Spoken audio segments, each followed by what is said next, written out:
প্রিয় নেতাকর্মীবৃন্দ, দেশের ৯৫% বেশি ভোটার দৃঢ়ভাবে বিশ্বাস করেন অবাধ সুষ্ঠু নির্বাচন হলে বিএনপি তথা গণতন্ত্রের পক্ষের প্রতিনিধিরা সারা দেশে বিপুল ভোটে বিজয়ী হবেন ইনশাআল্লাহ।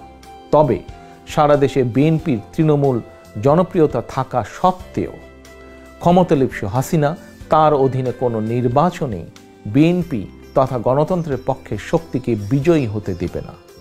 প্রহসনের নির্বাচনকে নিরপেক্ষ এবং অংশগ্রহণমূলক প্রমাণ করার জন্য হয়তো বাধ্য হয়ে কয়েকজনকে জয়ী ঘোষণা করতে পারে, কিন্তু আপনারা নিশ্চিত থাকতে পারেন বিএনপি থেকে যে বা যারাই নির্বাচিত হোক কাউকে জনপ্রতিনিধি হিসেবে দায়িত্ব পালন করতে দেবে না শেখ হাসিনা, বরং মিথ্যা মামলা দিয়ে আপনাদেরকে জেলে পাঠাবে, হয়তো পরিপত্র জারি করে দায়িত্ব কেড়ে নেবে।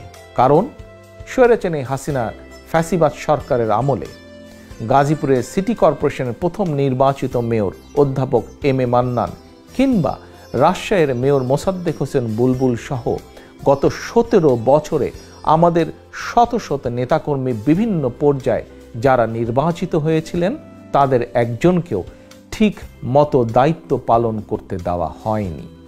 জনগণের রায় নির্বাচিত হয়েও তাদের অধিকাংশকেই অধিকাংশ সময় মিথ্যে মামলায় কারাগারে থাকতে হয়েছে, কারাগারে কাটাতে হয়েছে। প্রিয় নেতাকর্মীবৃন্দ, গত ১৭ বছর ধরে আপনাদের উপরে নির্মম নির্যাতন নিপীড়নের পরও আপনাদেরকে দল এবং জনগণ থেকে বিচ্ছিন্ন করে রাখা যায়নি, বিএনপিকে দমিয়ে রাখা যায়নি, বরং বাংলাদেশের প্রতিটি ঘরে গণতান্ত্রিকামী মানুষের হৃদয় বিএনপি জায়গা করে নিয়েছে। বিএনপির সর্বস্তরের প্রতিটি নেতাকর্মী, শুভাকাঙ্ক্ষী, সমর্থক তথা আপনাদের শ্রম, ঘাম, মেধা, ত্যাগ, তিতিক্ষার কারণে বিএনপি এখন আর শুধুমাত্র একটি রাজনৈতিক দলই নয়, বরং বাংলাদেশের প্রতিটি গণতান্ত্রিকামী মানুষের কাছে বিএনপি এখন বিশ্বস্ত একটি রাজনৈতিক প্রতিষ্ঠান। দেশের বর্তমান পরিস্থিতিতে বিএনপির স্বার্থের সঙ্গে জড়িয়ে গিয়েছে বাংলাদেশের স্বার্থ, বাংলাদেশের অস্তিত্বের সঙ্গে জড়িয়ে গিয়েছে বিএনপির স্বার্থ।